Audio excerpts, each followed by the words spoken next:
To think about future country, you have to think about what's happened, and especially to the children and how we treat children. There's a reason why these institutions were made, and then there's a reason why these institutions still continue. When we think about our future, we want safety, we want health, we want human rights, we want country to be also healthy, and as Aboriginal people we have cultural obligations to make sure that our country is healthy, and the land's healthy, then the people are healthy. My name is Boneta-Marie Mabo. I'm a proud Manbarra, Nywaigi and Meriam woman.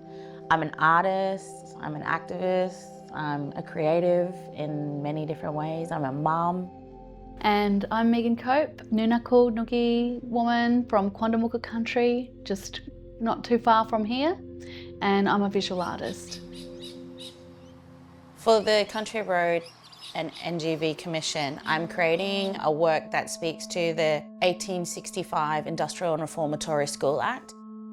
Those institutions and those legislations really did try to take the identity of children and of Aboriginal people and tarnish Aboriginal mothers as being not good enough to parent and not capable. Not safe, yeah. Yeah, but I think that also was purposeful, because if an Aboriginal child has a connection to their country and their lands, that's an issue for the colony.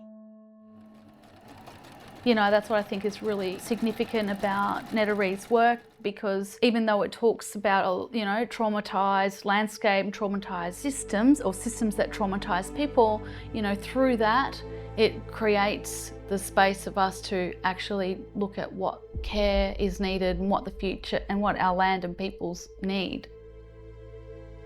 Everything that I've worked with is all white, because I want it to be like the institutions, to be very bright and stand out, even though it's tried to be kind of hidden in plain sight.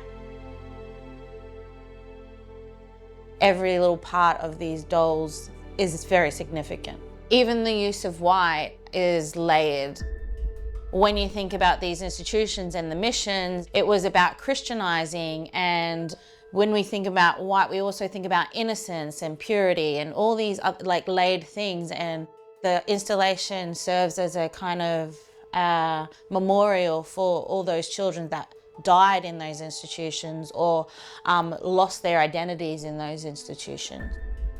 I'm not just an artist, I've worked in an area of abolition for a long time, so connecting abolition and art has always been probably what my creative practice is. Yeah, art gives us this space to be creative, to care, to be together and practice those things and hold that mirror up to society and say, what are we doing? What do we want?